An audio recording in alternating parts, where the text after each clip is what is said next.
Welcome everyone to our fourth installment of our Summer Art Talk series. Tonight we're talking with Alexis Herman. So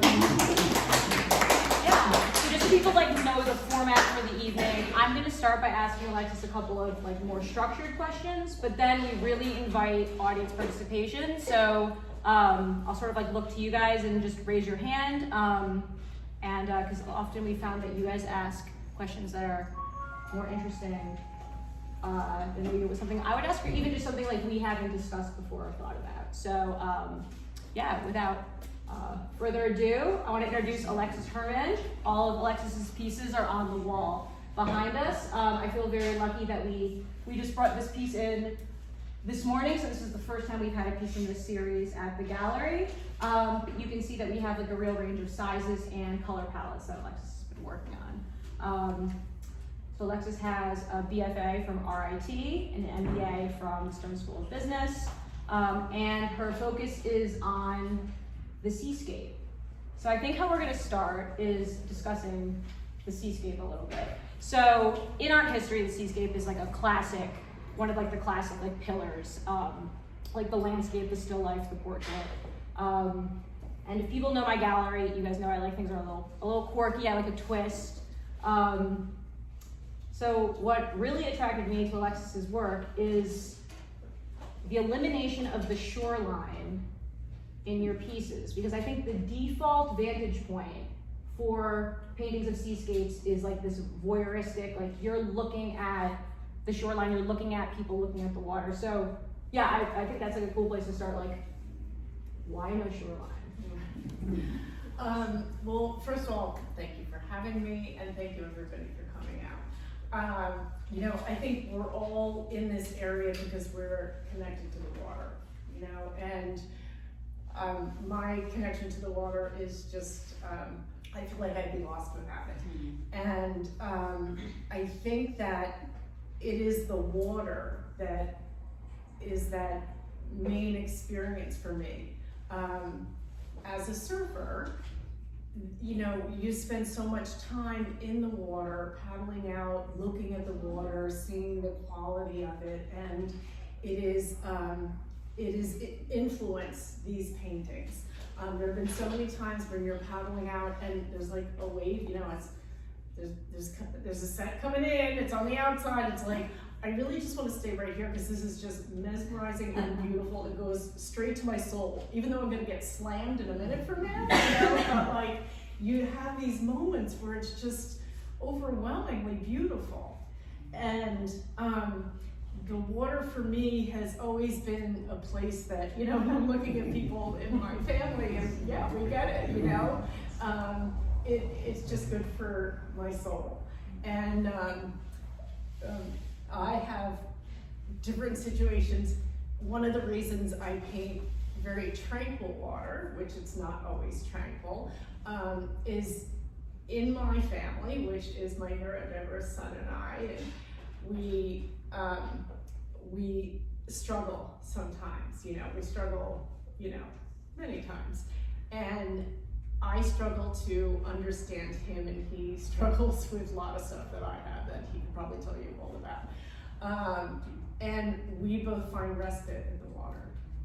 We go to, a bad day, we just, let's get down to the water. And it is our reset, and for me, being in the water completely resets me.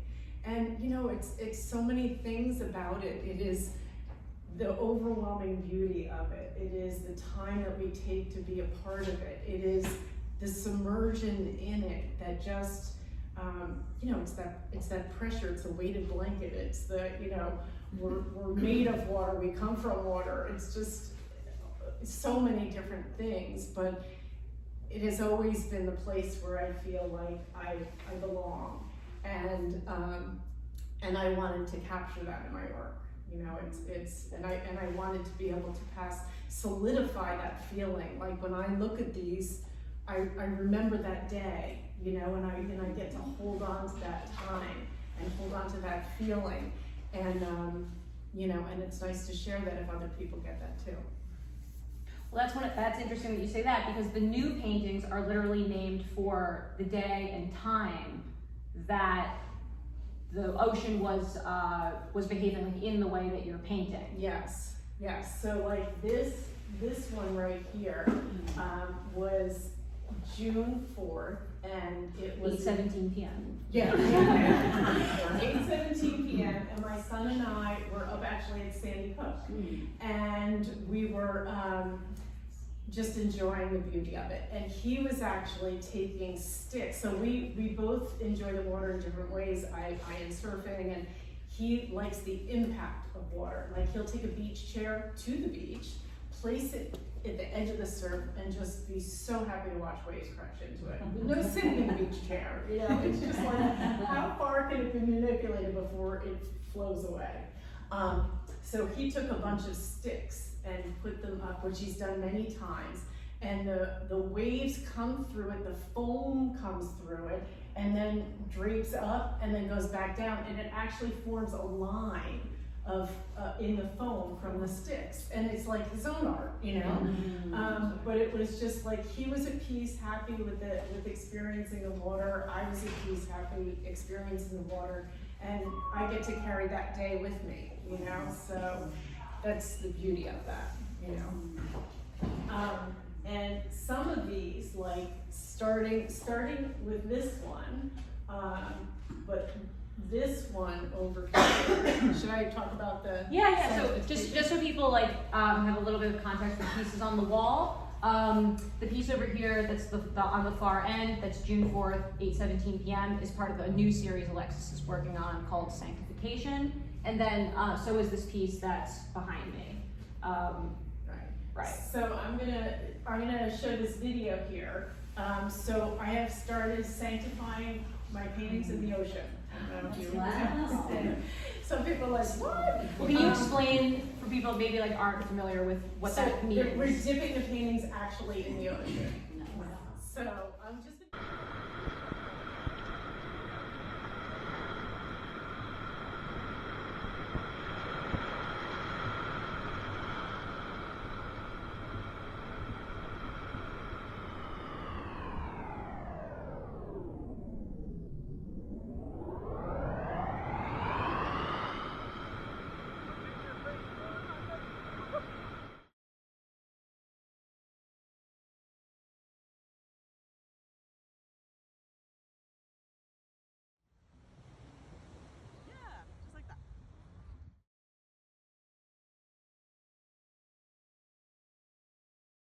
This is actually that third painting over. And this was the morning, so this was dawn and July 7th, and I don't always get it, but this was a couple of years ago, 2 years ago, inspired, but then I wound up, I believe it was July 7th, yes, it was July 7th at the same time, so 2 years later, I can't always hit it like that, you know, but like I try to. And the weather cooperated. Now we just need technology to cooperate a little bit. And I'm going to turn the volume down because I have no idea what is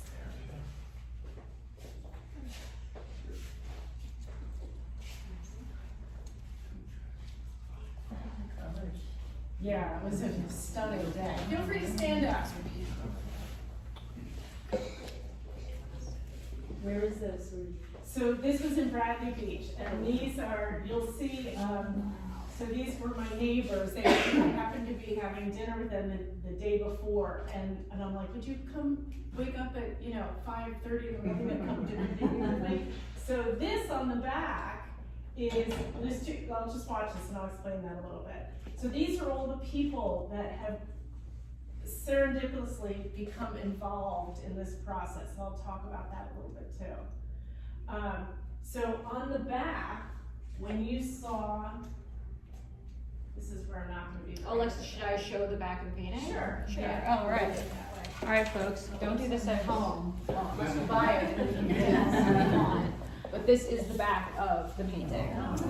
So you can see right here, there was a before and after in the video, and it says forever connected to the water. And it is done in watercolor marker so that as it gets submerged, it winds up bleeding. So it's sort of like that's, you know, kind of the evidence of its sanctification. So yes, so that's something new. And I love it because it's so much growth for your work. It's really moving outside of painting into performance art, almost sculpture, adding like a participatory element to the work. I think it's really fun. it was a surprise. One of the surprising things was that as I started to do this, I just kind of needed help. And then, so my son and I first went down to do the first dipping, and I'm like, well, okay, we're gonna dip this in the ocean, but I really would like a video of it. Well, I didn't really plan for that, you know? And I'm like, hi, excuse me, would you want to take me pictures of, you know? And so we wound up having this really great experience. We're hugging by the end of it, and you know, and it has turned into like every single time we've done that, it's like, it's been this growing circle. I feel like it's like a Christo moment where you, how many people can you get involved, you know? So it was, you know, just such a fond memory, and I feel like it's a community thing, and I also feel like it's like, you know, like we're all connected to the water. This is in the same way connecting us, you know. I have a question for you. Uh-huh. Maybe I haven't yet seen it on. So you do the painting, right? Uh-huh. When you did this, then you turned it over. You wrote that on there. So before I did the painting, and then before I bring it down to the ocean, I wrote "Forever Connected" to the Okay. water, and then the water makes it all bleed and become fuzzy. Thank you. So you put the painting in the water? Yeah. And it comes out like that? Sorry. Do you rinse it out? I Salt might have Alexis, would you do that, like, hold it until it's sold and let a buyer do it with you? Because that would be kind of cool to own a painting that you help sanctify. And then we could do it together. Yeah, we could do it together, or they could film it. Sure. I love that idea. You know, I feel like it's all like, it's connecting us all, you know, and I feel like, yeah, so I like that idea. Yeah, I really liked this idea when you brought it to me, because first you were like, is that weird? And I said, I was excited for you, and I was like, I like that it's weird. I think it makes a lot of sense for your work. It's interesting that you brought up Christo. With the other artists that we spoke about artists that have influenced them, like, is that, so I think people know who Christo is. He's he's sort of like in this space where it's not truly sculpture, it's not truly performance art. He wraps those buildings. I think people remember in New York City, the gates in Central Park, the orange flags. Right. But was that something that inspired this idea, or was No. that just you kind of realized like, oh, Christo also? Yeah, it was an after fact, like, oh my gosh, this is like turning into such a part of the, like, I feel like it's the most important part now, you know? And originally, when I was done with these paintings, I would just have, you know, just so much gratitude, you know, like gratitude for living near the water, being able to access it, interacting with it, and all the, you know, the benefits we all get from the water. And I felt like it all started with the water, and it needed to come full circle.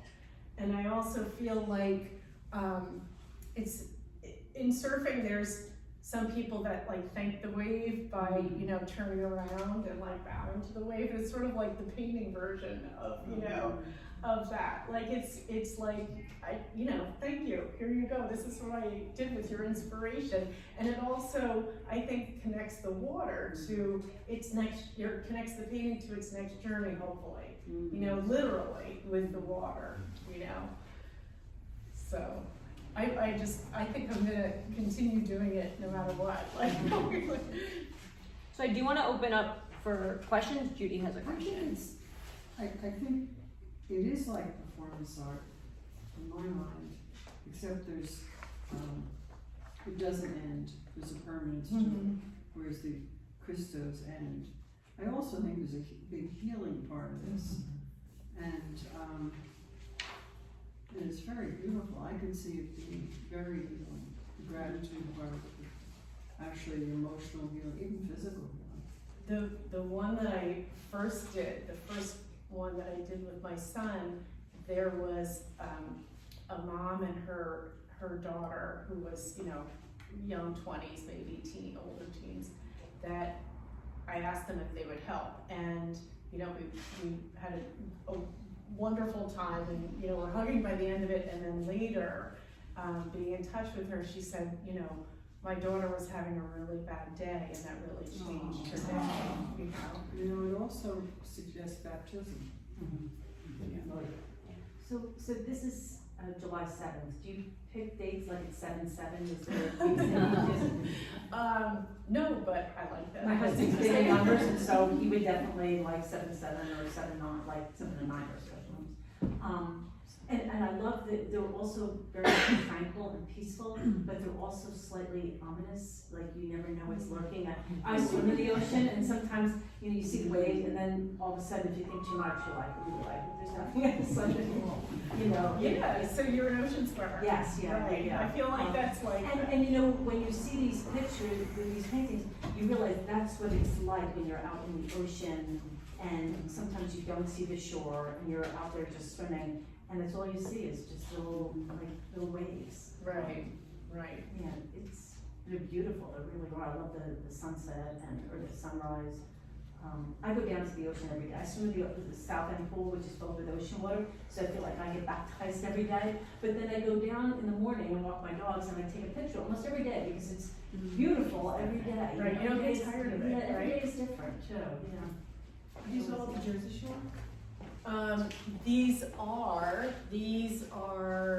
Yes, these are, but I've had the fortunate experience of being away with my boyfriend this recently, and in Mexico there was some beautiful water that had different qualities and character to it, and that certainly will inspire me in different directions. And one of the things that I look at, like this over here was inspired by last year, the water was so green, you know, and lately there's been a touch of aqua to it, which has been crazy beautiful.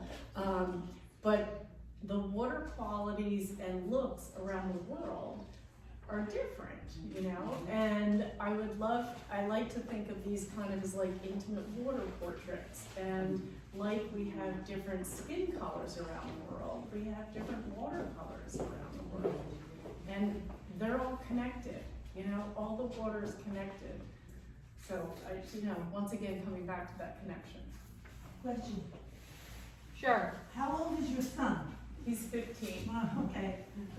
And he really, so up until about a year and a half ago, he needed a lot of support. He was in district and now is in an out-of-district school. And since he's been in an out-of-district school that understands his regulation, it has given me the capacity to start painting, which has been such a blessing, you know.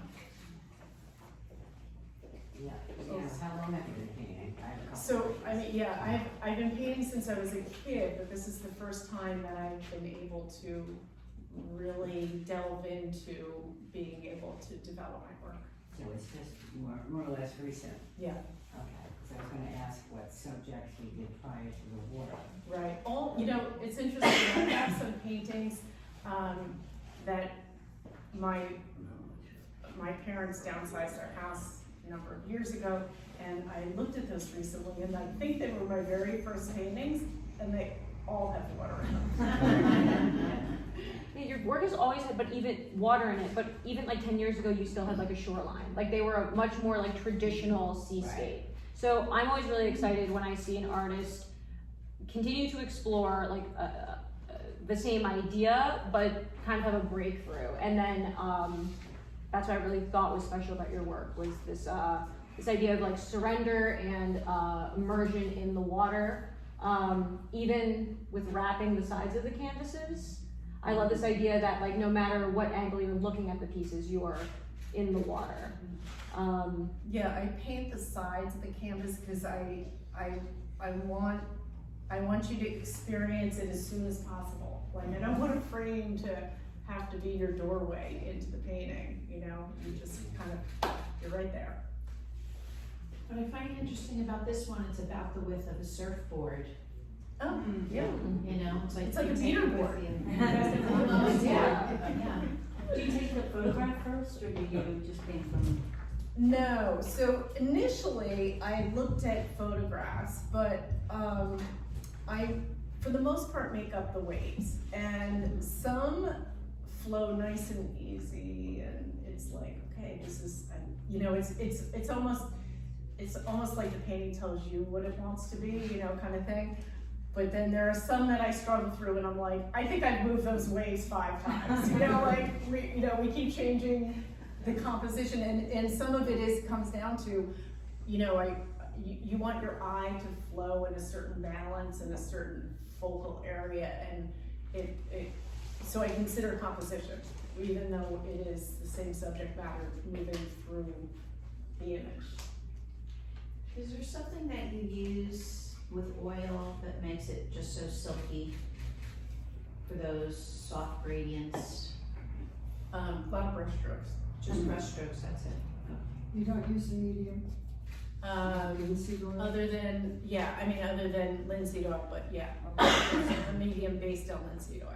Do you ever go into a darker? I was down to see the blue moon the other night, which never arrived, but that's supposed to be cloudy. And the color of the ocean when there's less lights and contrast with the light is so fabulous. It's so funny because I was just having this conversation, and I have some small studies. I do small, like 5x7 studies before I go larger usually, and there's a lot really dark, just very beginning twilight or very beginning end of light. So yeah, stay tuned. This series is, I believe, at least on your website, is referred to as forming. You also have a navigation series that is out there. Maybe you could talk a little bit about that, and what led you from this forming to navigation. I like And your then is there a third or a fourth? Absolutely, yes.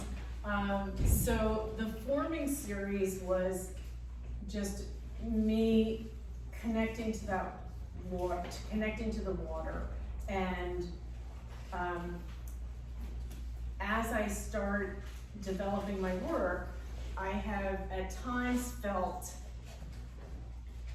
that I needed a break from my neurodiverse world, and forming is definitely more along that line.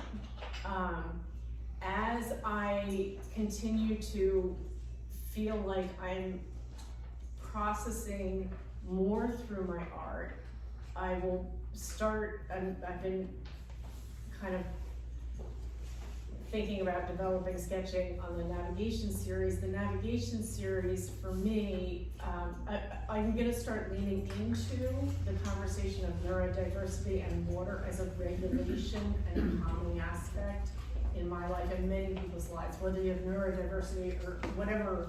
We all have problems, you know, we all have things that, I don't wanna say problems, we all have struggles and challenges. And the navigation series will speak to that, and the idea of navigation, you know, is you've got a language of marine navigation that is developed from years and years of other people's efforts, other people's knowledge, other people passing on to us. And I want to pay homage to that because we're all, including me, learning from other people and being supported by other people. And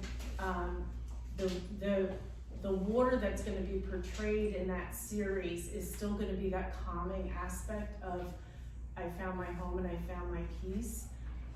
There's going to be other elements that speak to neurodiversity. I'm playing around with, you know, the Voynich manuscript, The Voynich manuscript. Voynich manuscript. Yes. So that has a language in it that hasn't been deciphered yet, and we talked about it in our art book club. And I'm thinking about like embedding some of that because in my life with my son, there's a lot that's undeciphered. It makes sense, you know, I just haven't deciphered it, you know, so, but there's such an appreciation for everything that's come before us and the help that we've all gotten through life, and the navigation, marine navigation is a parallel to that. You know, there are things like, you know, the Ambrose channels where if you look at both of the towers, you're in the channel, you know, and to me that speaks of, you know, sometimes we shouldn't be traveling alone.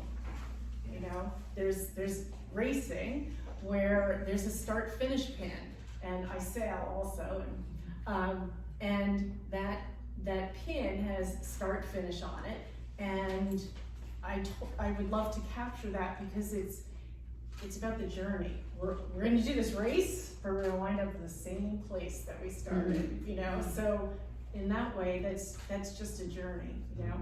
And I was up on Sandy Hook and I found there was a buoy that had washed up, and it was a marking for a pipeline, you know? So it's sort of like, okay, that's no longer useful, right? Washed up on the beach here. And that, although that didn't have water in it, you know, I'm like, we are only useful in the place in life that we're supposed to be, you know? There's all these like different things that we can take from this language of buoys that exist, and you know, even the NOAA buoys, you know, there's a network of buoys, and together they form what the weather's gonna be, you know, all that communication across that, once again, not in isolation. Even the red, right returning, how, you know, you have the red on the right and the green on the left when you're coming in, and then when you're, you know, and sometimes maybe you have hanging in your house, red, right returning, you want to be grounded in the home. Maybe you're switching it out, you're ready for an adventure, you know, so you need to go out. So there's, the navigation is along that line. Then I also think there are things like, my son at times has collected, he likes monster giant leaves, and we have had hundreds of leaves in the playroom. We have, you know, probably 50 black walnuts down there right now, you know, and sometimes there's things that just get to be too much, you know, and so I would love to do a series of these leaves floating in the water, because we're still gonna go to respite. After we clean those leaves out, we're going to the water, you know, and but it pays homage to what he finds fascinating, but also uses the water as a base. So it speaks to that balance of accommodating both of our beings. Does your son paint? You know, he doesn't paint, but I mean, I personally think the sticks with the foam, and you know, I'm like, I think he's a video artist, you know? Give him a brush and a canvas. Right. He also has, like, he's got this thing about flooding, and so he has literally, I mean, there's a fabulous video of him setting up a large container of water. My water bill went up really high that month, and he spills it into a ledge, and it comes up like 4 feet in a big fan of beautiful water, you know, and you know, that he's making waves. Yeah, he's making waves. Yeah. Have you ever looked at lighthouses? I mean, I could definitely relate to what you're saying. I was a sailor way back in the day. That's another story. But lighthouses and water seems to be my focus. Have you ever looked at lighthouses and I haven't yet, but I certainly can understand how they would be a beautiful focus. I mean, they have their own history, and it is part of the navigation system, and you know, certainly have saved many lives and connect us in different ways. Thank you. I think something that I really want to make sure we talk about is your aesthetic choices in creating these pieces. So the top comment I definitely get about Alexis's pieces is people see them coming up the block and they walk in and they go, oh my God, it's not a photo. So, but you don't intend for your pieces to be photorealistic. You're not attempting to be like a Chuck Close, you're not, that's not your goal. So yeah, it doesn't matter to me if, it doesn't matter to me how people characterize my work. I am looking for people to connect to it.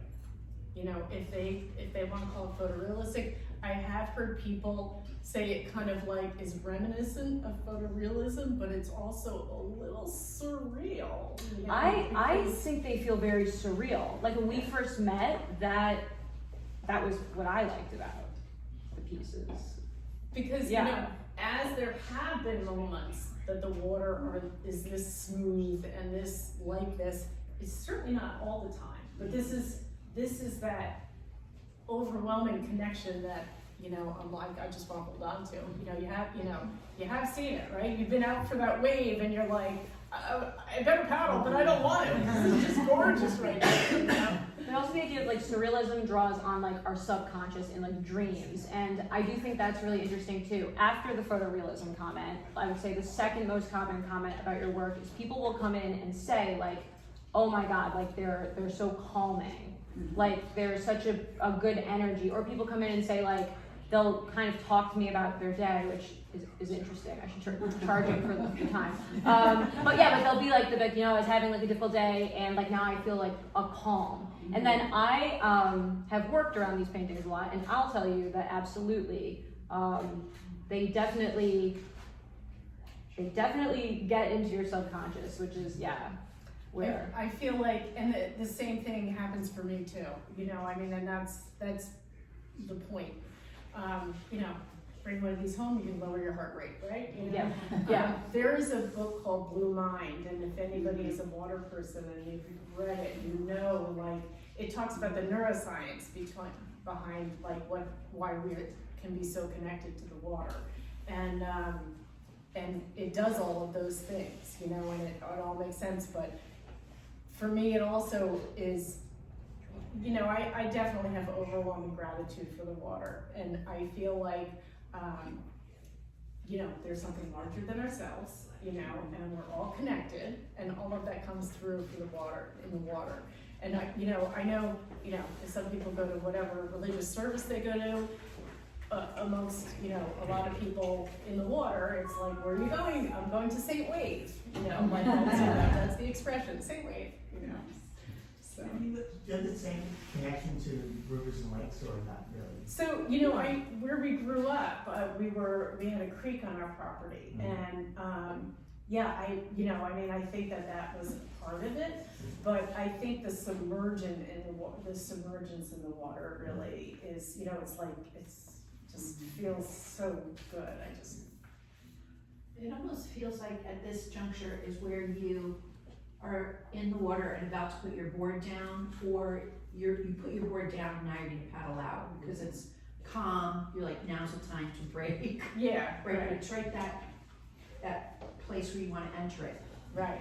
Yeah, and you know, I do think surfing has influenced this, because this is a view that a lot of surfers see with a wave forming. You know, I'll take that one, not that one, but oh, it's just gorgeous. You know, you see this building of the wave, and there's so much with water. There's the quality of the water, there's the transparency, there's the looking at your legs dangling over your board in the water, there's the reflection, there's the whole environment, there's the texture, there's the overall form, there's the wind. There's so many different parts. It's form, it's color, it's shape, it's all of those things. Have you ever considered a triptych of this? Because it feels so expansive, and it's almost a little limited in some of them. Right. You know, Thank you. it's like curvature. I like that idea. Maybe 360, and you know, take Dramamine if you get some.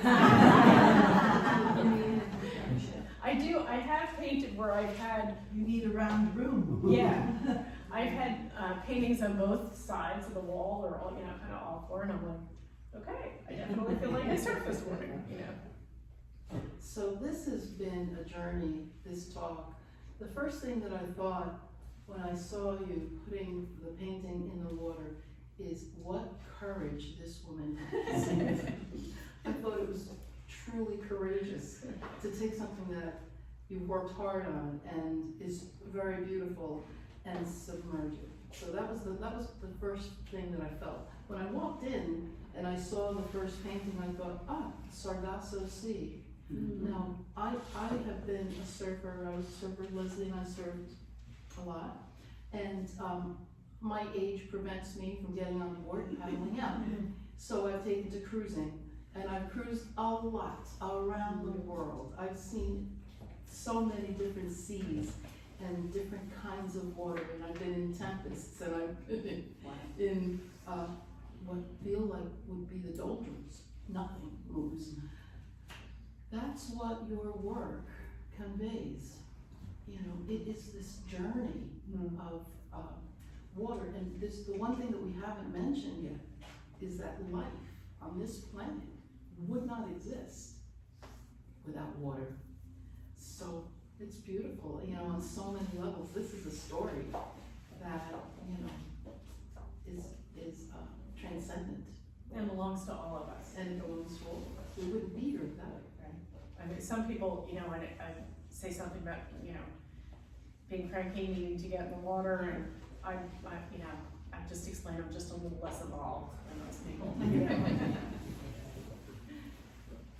Do you think the ocean sends a message to you, and what do you think the message would be to others that you try to convey? So I'm totally getting overwhelmed here. Yes, I think it's, you know, we're all connected. You know, we are connected, and this ocean is connected, and it's a whole thing. And you get that, you know. There's one other thing, I'm so sorry, but I'm noticing here in this painting, as the light is changing in the room, I'm really into light, that there is texture that I didn't see before. So for example, do you use texture, you know, do you use texture to show the gradients of light? Sometimes. It's happening, you know? Yeah, there's a little bit more texture on there, Yeah. and sometimes, you know, sometimes I'll be like, well, there's a little bit more wind, or maybe there's not, you know. So some of these are examples of what you might find, like after there's been a swell, but then there's a west wind that comes around and it cleans everything up, and yeah, that's kind of like our Nesto came, and then it kind of cleaned it up, and you know, it was like this. There's a book you might like to read because you sail as well. It's called How to Read Water, and it describes why the surface tension does certain things. I am putting that on my list now. It's kind of hard to get through, but it's very comprehensive and really good. So it'll explain, you know, things like the cloud pattern, as well as the water pattern, if it's close to land or not by land, and what might be under the water that causes these textures. Oh, interesting. It's really, really good book. I think I got it at the Watershed. You could get it online, I'm sure. Thank you. Have you ever thought about painting with under the water? I've thought about it. I haven't ventured there yet, but you never know. But it definitely, you can see the water character under the water more. And you know, it's interesting, I also have started to kind of collect a little sand for when I do the sanctification. And when you look at some places, like in the Caribbean and stuff, the sand is so much lighter, it reflects up a lot of light. So, you know, I know that we think the water quality might be different here, and it is different, but the surface underneath and its ability to reflect the light has a lot to do with how brilliant and Caribbean looking our water is. How often do you stay in the same place and paint a scene at different times of day or different weather? Or do you always go somewhere different? I'm kind of all over, mostly Monmouth County, and it depends on what's going on, and you know, if I'm surfing, it's what breaks better at high tide than tide or whatever. And so I'm kind of all over. And in terms of capturing, so as you can imagine, some of these things are colors that you would see for 10 minutes max, you know. So sometimes I've done color studies on the spot. Sometimes I take reference pictures, but the main thing I have to have is that while it's still fresh in my memory, to be able to get some colors that match my memory. I used to, when I lived in Manhattan, I used to do subway drawings, and I used to just draw people for like, I would take a look at them, and then I would try not to look at them again, because they change their position, they leave, whatever, stand.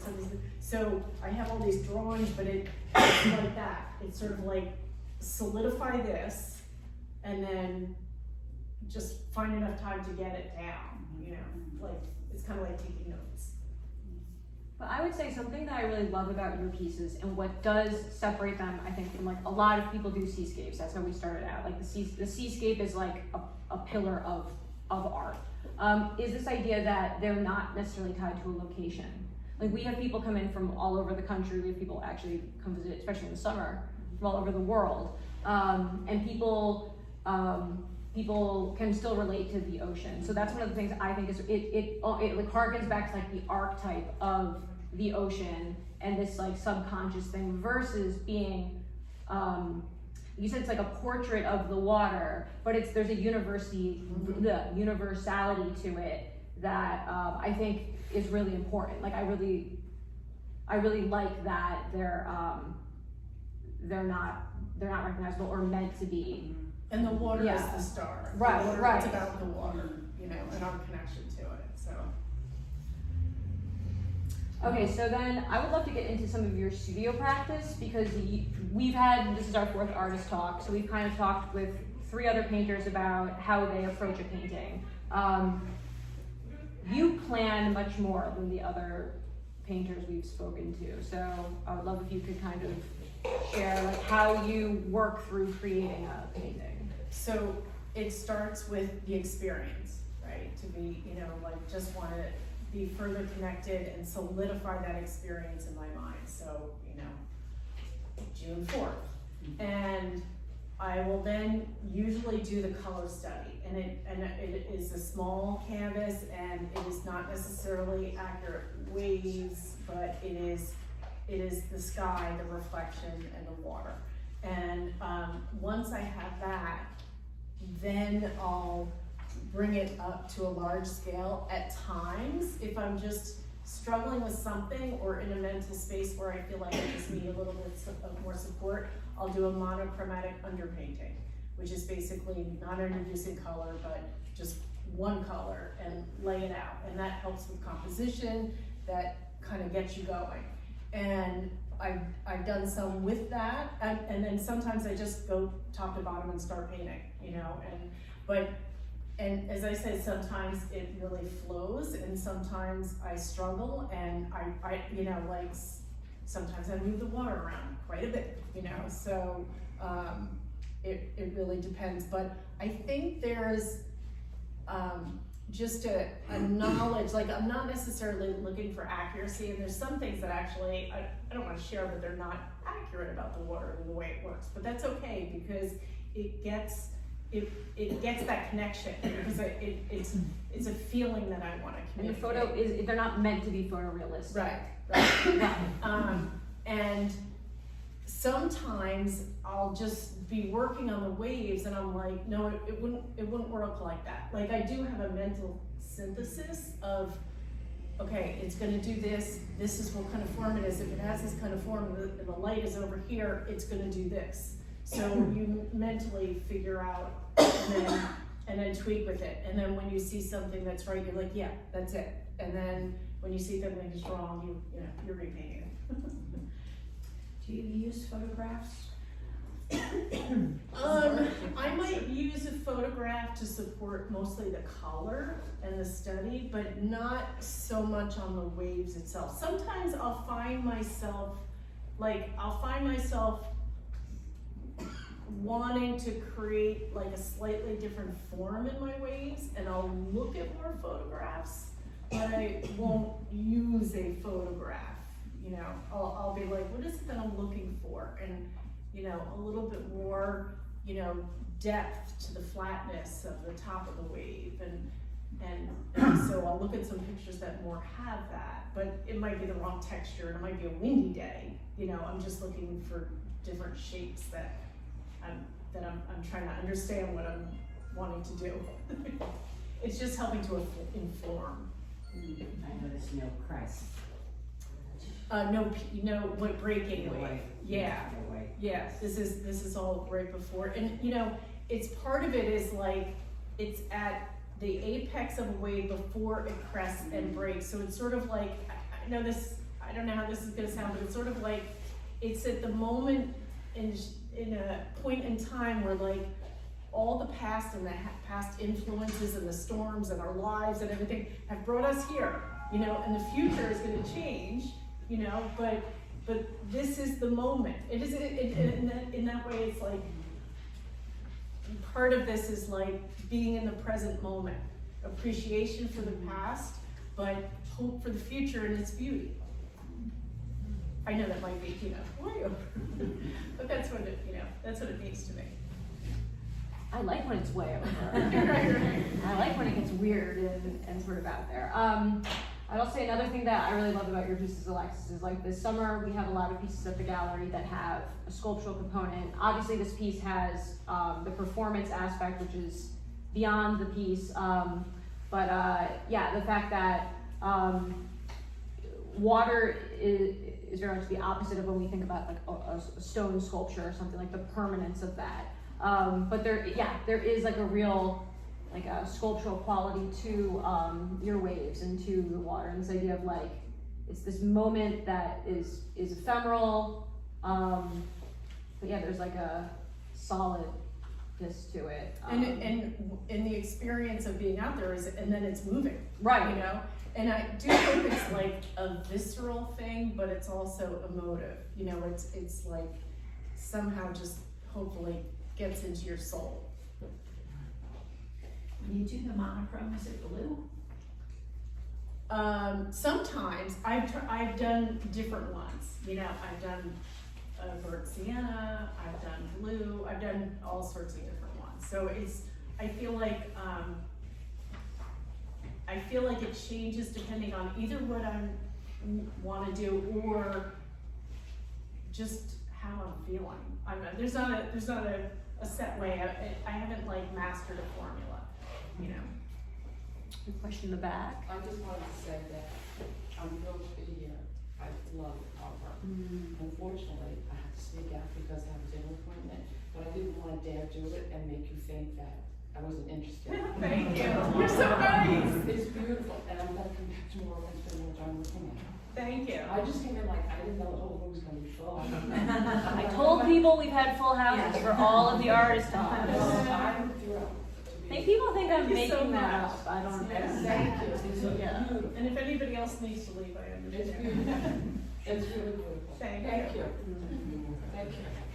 Yeah, oh, we have another question in the back. Having had the opportunity to see over time, knowing Alexis for a while, and an owner of the piece actually as well. This is the first time that I've had the opportunity to see these pieces on the same wall. So an observation that just jumped to me quickly really is that not just the water, but there's a horizon line in each one of these pieces where the water theoretically, and you know, each one of them, and in my OCD world, I would have aligned those. I mean, What are you doing tomorrow? well, then the perspective. That painting would be up so high. That one, if you hang on the wall. You know what actually happened with hanging these pieces is that painting is sold, so we didn't want that painting to have a central point for the conversation. Well, all of a sudden, the perspective Yeah. of where you are when you are creating the image, where you're standing, where you're sitting. In theory, you're on the horizon line when at the shore. That is a horizon line, and you're on it, but you're seeing it 50, 100 miles away. Brian could tell us what the activity, but anyway, that Yeah, jumped out. It's interesting because, like, when you're paddling out, you probably are just seeing the wave and no water behind it, you Right. know? But I like to see the influence of the reflective sky in the more distant water. And more, I use, there's a compositional thing called, you know, the golden ratio and rule of thirds, and if you notice, the top of the wave is pretty much at the rule of thirds. So there's just other art, you know, underlying art principles underlying the work that are incorporated. 1.616. Well, this might be a good And the rule of jumping thirds off. also applies to waves, so usually comes. That's right. In talking about composition, you know, we've had people approach you about doing custom commissions, and people will just come in and be like, I want a horizontal one. Like, and Alexis and I have worked through some of these, and we've come up with solutions for people. But this idea that like that's just not how your pieces are meant to be. They're more vertical. That the way Alexis executes these pieces is not just like one, you know, can work in any context. Yeah, because eventually, you know, there's shape to an overall wave. I'm capturing a section of it. And you can, you know, kind of scale in and think of kind of the top edge of the wave, but I also like having the lower part of the water and have that being a contrast to what's going on above it. And I like the idea that they are vertical pieces that, in a way, like they confront you. Like back to this idea of like the shoreline being absent, and that's sort of like the audacity of the pieces is this idea that like it's you and the ocean. And I think that would really get lost in a horizontal, a horizontal format. So yeah, like the composition decisions, like we already talked about wrapping the canvas, but the idea that they're vertical is really important to the pieces. It is even the piece that's the square. That's like the most different format. Mm-hmm. Yeah. Have you ever thought about maybe putting them on a diagonal, whereas the top is sort of farther away and the bottom is closer? Oh, I see that what you would mean. be- Sort of like the sidewalk Like a drawings. perspective. Yeah. Yeah, it's like if you know, like I love the water too, and I surf and stuff and swim in South End Pool all the time, and I always feel like when you're closer to it, it's like the bottom of it, Yeah. it feels like it's right here, Yeah. and then the perspective is sort of, you know, when you're standing in the wave, then the horizon line is sort of out there. I don't know if you would, like, if you could put it sort of like horizontally, Yeah, I know what and you then mean. look at this I way. like that idea. You know, I think it would be like you'd be more immersed in it. Yes. I like that. Well, I think one of the things that I enjoy working with you about is this idea that like there are a lot of places to go. It's water. Yeah. It's endless, right? Is there a time of day that you prefer? Do you prefer morning or evening or midday? It all has character that's different, but you know, in the middle of the day you see more of the water, especially if it's still before noon, depending on what time of year it is, because you see the light kind of shining through the water as opposed to reflecting off of And the that. clouds have an effect on Yeah. the water too. Mhm. You know, But- each one's responsible. Every day has, Yeah. every time's got something, you know, special. The foggiest one is the one on the far corner. Is that a different kind of a message? You didn't take a photo of that, you just came. That was inspired by my son and I at Sandy Hook on June 4th. And last year, yeah, and it was just one of those magical moments at the edge of the water, and so I used the colors from that and put it into this painting. So I wasn't in the water on that day, but that was the solidifying experience that I wanted to capture. That was more of a sunrise. No, it was in the Sunrise. evening. It was in the evening. Oh, I thought it was Yeah, I think that one's 8:17 p.m. This one is dawn, actually. Right, do we have any other questions? Yes. Okay. And you can see Oh, there we go. Yep. Alexis, when you're talking about naming it, you're naming them after the date, right? Mm-hmm. But you're going with the date that you were inspired, not the sanctification. Correct. Okay. Cool. Yeah. I was like, what? But on the back, I'm putting when it was sanctified. Okay, cool. So they're So- both important, but Yeah. the name is gonna be on like the inspiration day. Yeah. I like that. Cool. Yeah. All right, do we have any more questions? I feel like we're about an hour. So, all right, if people want to come up, I'm gonna move the chairs. You can come up close and see the pictures up close. We'll also have the video running, and you can come up and ask Alexis more questions and introduce yourself to me. And before people leave, anyone who came in late, we do have artist statements on the table, price lists on the table, and information about Alexis' career. So, all right, thank you.